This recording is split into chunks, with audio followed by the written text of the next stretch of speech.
I can't quite believe it's taken us this long to start the evolutions here on the channel, and we're starting off strong with Vaporeon. So yes, we are starting the evolutions at long last here on the channel, and I really think we're setting the bar high by starting with Vaporeon. The other evolutions are going to have a tough act to follow, but of course they're all going to have a very similar start, because we're always going to be starting with an Eevee here on the main run series. But don't fret, they will all get their own individual runs in the end of the line as well. And now I very rarely self-promote like this, but if you are interested in seeing the videos one run in advance, there are two ways you're able to do it. You can either go to patreon.com/trainersquidgy and join my Patreon, or you can become a channel member here on YouTube. And with both methods you'll be able to see the videos one run in advance. So while Vaporeon is the main run coming out today for most people, for HM friends and patrons we're already on to Fire Red with Feraligatr. That felt awkward, so let's take a look at our stats. We're level 5 with 21 HP, we're holding a berry and our two moves are Tackle and Tail Whip. We've got 11 in attack and defense, 10 in special attack, 12 in special defense and 11 in speed. Those are the stats to see us through the first part of the run, and of course as always I will show you the very first encounter we have with a wild Pokémon. It takes us a little while to get our first wild encounter. We get through the first couple of patches of grass with nothing, and we eventually encounter a level 3 Hoppip.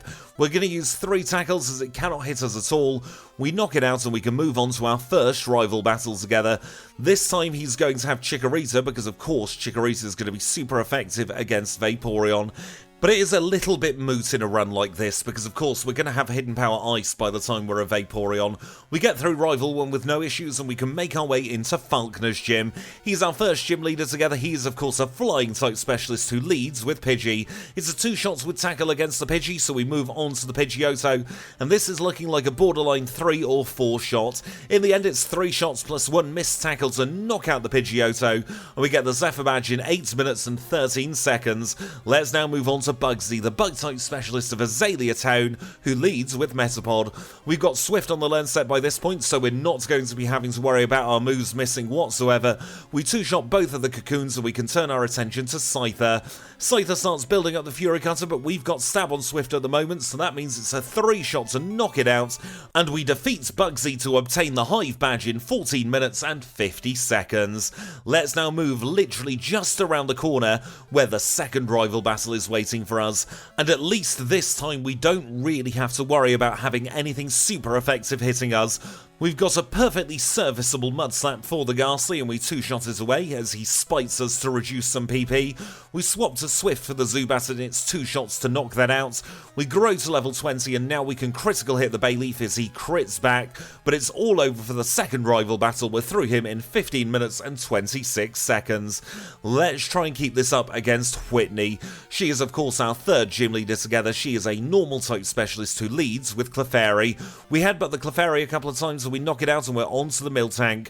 The Miltank locks into rollouts, we headbutt a few times, rollout misses, but we run out of headbutt PP. We finish it off with a quick attack and we have defeated Whitney in a time of 21 minutes and 22 seconds. And defeating Whitney means we now have access to the Fisherman who gives us the Water Stone. So a quick battle with him later and a quick phone call from him and we are able to say goodbye to Eevee and hello to Vaporeon. And thank goodness we've got Vaporeon, because that means we can learn Hidden Power Ice and Surf, and I think the run is going to get a lot easier from here on out. To be fair, we didn't have too many problems with Eevee, but our stats combined with our learn set at the moment is going to make the next part of the run incredibly trivial. There's very little that any trainer coming up can do to us. We get through Rival 3 with the greatest of ease, we fall through the floor, and then we can turn our attention to Morty. This is of course Morty's Ghost and Poison dual-type spectacular gym, and he's going to lead with a Ghastly. Now Ghastly doesn't have the best special defense in the world, so it goes down to a single Surf. He tries with a Haunter and exactly the same thing happens, and would you believe, it also happens against the Gengar as well. We grow to level 31, there's one last Haunter to go, we knock it out and we have defeated Morty in a time of 29 minutes and 52 seconds. Let's now do a quick sail across the open seas to Cianwood City where we're going to engage Chuck in battle. He starts with a Primate, which we unfortunately drown with Surf, and then we're going to swap to Headbutts for the Poliwrath. In this battle, it's always 50-50 as to which berry to hold, and in this instance we picked the wrong one. We got sent to sleep and we got Dynamic Punched, but it was a very short sleep. We wake up, the Bitterberry cures our confusion, we knock out the Poliwrath, and we obtain the badge in 35 minutes and 26 seconds. Let's move on to Jasmine, the Steel-type specialist who leads with Magnemite. Magnemite has no special defense, so we're not even going to bother to heal for this battle. It's going to be 3 simple one-shots to defeat Jasmine. We grow to level 36, and we get the option to learn Aurora Beam. Aurora Beam is worse than Hidden Power, so we decline it, and instead we turn our focus to Pryce. Pryce is the Ice-type specialist of Johto, and he leads with Seal, and the plan for this battle is just brute force. Seal and Dugong may resist Surf, but quite frankly Vaporeon does not care. It will just critical hit when it needs to knock out the Dugong, and then we can super effective Surf on the Piloswine to knock it out in 1 hit, and we obtain the Glacier badge in 41 minutes and 33 seconds. Let's now move on to the Goldenrod Underground, where the rival is waiting to ambush us once more. This is our penultimate battle with the rival, and he's going to lead with Golbat. That's good news for us because we can knock it out in 1 shot, and we can turn our attention to Magnemite. It's a 1-shot with Surf to knock it out, and the third Pokemon is Meganium. This shows how high our special attack is because we almost 1-shot the Meganium. We can move on to Haunter, and it's going to be a simple Surf to finish that off, and the final Pokemon is Sneasel Pleasel. Another Surf drowns the Sneasel, we grow to level 43, and we defeat the rival in time 49 minutes and 49 seconds. Our final Johtonian gym leader is Claire. She's an actual Dragon-type specialist who leads with 3 Dragonair, and all of the Dragonair of course are going to be irrelevant. Hidden Power Ice is more than capable of one-shotting them all, so we just need to focus on this pesky Kingdra. And it was only on reviewing this footage that I realised an obvious strategy was right in front of my face. If we hazed, we would have stopped our accuracy being at -6, and we would have been able to actually hit this thing a little bit quicker. As it stood though, this was done on a live stream and I just could not see the wood for the trees. It didn't end up being a problem at all though, because Claire was playing even less smart than me in that battle, and we obtained the Rising Badge in 57 minutes and 34 seconds. And that of course means we now have all 8 Johtonian Gym Badges acquired. Let's now take out the rival for the 5th and final time. He leads with Sneasel, but it's already gone down, and exactly the same happens against the Magneton as well. Here comes Meganium, and the same situation plays out again. We don't quite one-shot it, but we take next to no damage from a Razor Leaf. We know we can one-shot the Golbats with Hidden Power Ice. We grow to level 52 and decline Hydro Pump because Surf is all around much better. We'll Surf away the Haunter, and that just leaves Kadabra left to go. We'll use Return against the Kadabra to take advantage of its paltry physical defense, and we defeat the rival once and for all, and we can move on into the Indigo Plateau. We'll now heal up whether we need to or not, and we'll say thank you to the HM friends. So it's a very big thank you to Kenya, to Abra, to Psyduck, and to Paris. You've all been a great help in the Johto region. Get yourself some well-deserved rest, while Vaporeon prepares to take on the Pokemon League. We'll pick up our 4 full restores whether we need them or not, and now let's take a look at our stats. Going into the league, we are level 52 with 228 HP. We're holding the Scamulet coin with Surf, Return, Haze, and Hidden Power Ice. And in terms of our stats, we've got 110 in attack, 103 in defense, 157 in special attack, 141 in special defense, and 107 in speed. But those are the outer battle stats. We'll get a big buff in battle, as we'll see now, against Will. He's our first league member, and he leads with Xatu. We get rid of the Xatu in a single Surf, and we move on to Hidden Power Ice for the Executor.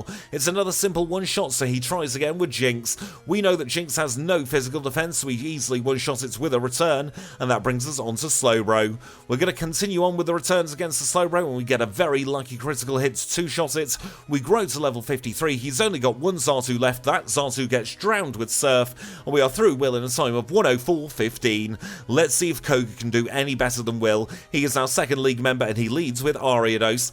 Ariados cannot swim, so he's not off to a good start, and as it turns out, neither can Venomoth, so that's 2 simple one-shots to start off the battle. We can submerge the fortress as well, and suddenly he's on to Muck. Muck is a little bit more submergible, I suppose that makes sense with it being water pollution, and then the final Pokemon is Crobat. Now we cannot submerge the Crobat because it can fly up high, so we'll hit it with some ice instead, and we have defeated Koga in 1 hour 4 minutes and 49 seconds. Let's turn our attention to Bruno. He is our 3rd league member and he leads with Hitmontop.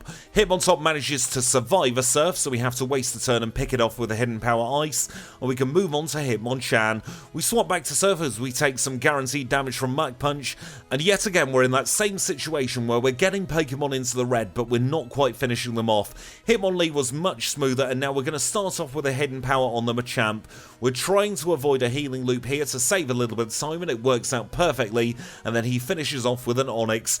Bruno goes out with a whimper instead of a bang in 105.35. Our final league member is Karen. She is a Dark-type specialist who leads with Umbreon. We've got the HP up strategy in place and it works an absolute charm in this battle. We get feint attacked on turn 1 for minimal damage and we knock out the Umbreon on turn 2. We one-shot the Vileplume with a hidden power ice, so she sends out Gengar. Gengar is very submergible even though it has Levitate in later generations, so we'll take advantage of that. And from here on, it's just 2 simple surfs to end the battle. One against the Murkrow, one against the Houndoom, and we say thank you, Karen, for a very clean fight in 1 hour 6 minutes and 20 seconds. And now there's only one thing between us and the Hall of Fame. It's time for Lance, the liar with the Flyers, and he leads with Gyarados. And honestly, Gyarados is probably the hardest Pokemon in this battle. We use 2 returns to knock it out, and then the rest of this battle is incredibly simple. We one-shot all of the Dragonites with hidden power ice, and both of his other Pokemon are going to be weak to Surf, so we can take care first of all 3 Dragonites with the hidden power ice, and then even with a misclick here against the Charizard, we know exactly how the rest of this battle is going to pan out. We say goodbye to Charizard, we get a little bit of damage from Wing Attack, and we say goodbye to Aerodactyl, and that means that Vaporeon has defeated the Pokemon League in 1 hour 7 minutes and 14 seconds, and our Hall of Fame time is 1 hour 7 minutes and 30 seconds. We're off to a very strong start for our first evolution, but that could all change, so don't you dare go anywhere, because Kanto is next. And we rejoin the action here in Vermilion City, where the first thing we do in Kanto is the last thing we do in Johto. We're going to get another rare candy, this time from the chairman of the Pokemon Fan Club. And with that safely tucked away in our bag, we'll make our way towards our first Kantonian gym leader, and this is Lieutenant Surge. And I am very pleased to say that Vaporeon is more than capable of taking on the standard Kantonian routing. So we'll start at Surge, move to Erica, cycle down to Janine, we'll take out Misty and Sabrina and finish off at Brock, Blaine and Blue. Now, if you don't want to stick around for the little Kantonian chats we have together here on the channel, you can skip ahead to 15 minutes and 8 seconds, and that will be the very start of the Blue fight. And now, somebody who doesn't want their name shared has asked a set of very interesting questions. I'm going to try and break them down and answer them one by one. First of all, we've got how did I get into challenge running? Secondly, why did I pick Pokemon Crystal? And thirdly, how did I end up uploading these challenges to YouTube? Now, to answer the first question of how I got into challenge running, it's a little bit convoluted and more convoluted than it ought to have been. Instead of getting through it in the normal way by seeing other creators upload their content, I'd been following the Pokemon speedruns for a very long time, and one of the category extensions in Pokemon Crystal is having a different starter, so I thought that would be incredibly interesting to try myself. And so I looked up on YouTube to see if anyone else was doing it, to see if there was a standardised rule set in place, and I saw a couple of creators doing Pokemon Crystal runs, so I thought, right, okay, I'll follow their rules to begin with, and adapt from there to see what I'm most comfortable with. And that brings us on very nicely to why I picked Pokemon Crystal, and that was simply because Crystal is the game I know the best. I'd been following Pokemon Crystal speedruns ever since they did it at Games Done Quick, all the way back in 2018, so by this point I was very au fait with the routing, so I knew Pokemon Crystal the best, and I could also use some of the tips and tricks I picked up by watching the speedruns to try and optimise my overworld movement to try and reduce my times from what otherwise would have been a little bit slower than they could have been. And then as for how I ended up uploading them onto YouTube, I've got a very lovely person named Claudio to thank for that. Back in 2021, he challenged me to play Pokemon Emerald with just a cast form. I managed to do it in around about 4.5 hours.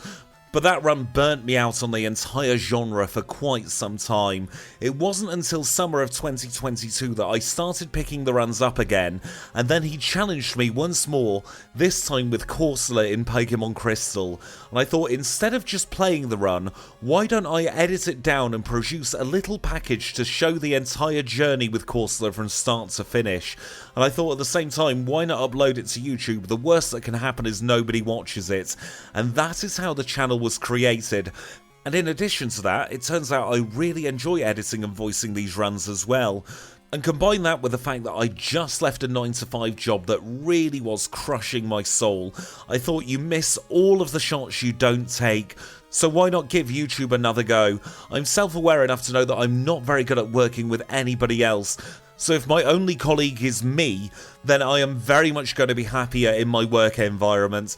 But now let's rejoin the action here at Blue. He is our final gym leader of the run, and he leads with Pidgeot. And it's a bad time for Pidgeot because Ice Beam is more than capable of one-shotting. We'll now move on to Executor, and we'll stick with the Ice Beam, and yet again it's another one-shot. We'll swap to Surf here for Alakazam because I'm not quite sure that Ice Beam or Return would have been a one-shot. And that brings us on to Gyarados. Now, we don't have anything fantastic for Gyarados. We low-rolled here on our first Ice Beam, so I decide to just use Surf. He's going to get caught in a healing loop either way, and then thanks to a critical hit from Surf and another Ice Beam, we can knock him out and move on to Arcanine. Arcanine is going to be much simpler. It's going to be a single Surf to knock it out, and then the final Pokemon is Rhydon. He's saving the worst till last in this instance because it's 4 times weak to Surf. We finish it off, and we obtain our last badge in 1 hour, 24 minutes and 19 seconds, but more importantly, we still don't have a single reset on this run. And now it's time for Red, the final battle of the run, and he leads with Pikachu. The good news is we outsped the Pikachu thanks to the Quick Claw, so we were able to one-shot it, and we'll use Ice Beam against the Venusaur. We get a very lucky critical hit to knock out the Venusaur in 1, and we're on to Espeon. Espeon hits us hard with Psychic, but I'd rather it hit Psychic than set up a Reflect. 2 Psychic later, and we knock it out, and we can at least see how bad Snorlax is going to be. We use Ice Beam on turn 1, and we get a very, very, very lucky freeze. If this thing stays frozen now, we're going to be able to knock it out. We use a few returns to finish it off, and here comes Blastoise. Blastoise could be a bit of a thorn in our side, so our best bet is to Ice Beam it. We don't freeze it on turn 1, but we're going to keep persisting. On turn 2, we get a very lucky freeze, and we're going to swap to Return once more.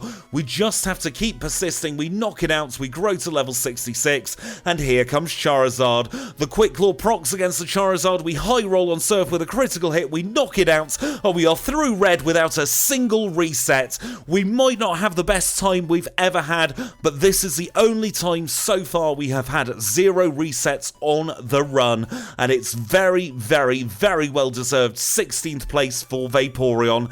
Vaporeon is nestled in between Gramble and Pinsir, and what a nice place to be. Of course, Aerodactyl's still heading up page 2, we've got Electabuzz down at the bottom of page 2, and Mr. Mime is now heading up page 3. At the bottom of page 3, we've got Pawpaw Magcargo, and then heading up page 4, we have the even poorer Shuckle. We now have 4 pages here on the leaderboard, and I cannot wait for the next set of runs to complete it. And the 16th place finish means there's no change to page 1. It's Ho-Oh in first, Pidgeot in second, and Girafarig in third. Rapidash should better watch out, it's still in the page 1 drop zone, but with that, we are done. So I really hope you enjoyed this 0 reset run. It was a lot of fun to do. If you did enjoy this run, make sure to leave it a like. If you want to see more runs like this, then click the subscribe button. And until next time when it's for Alligator through Fire Red, I'll say thank you all so much for watching, and I'll see you all very, very soon.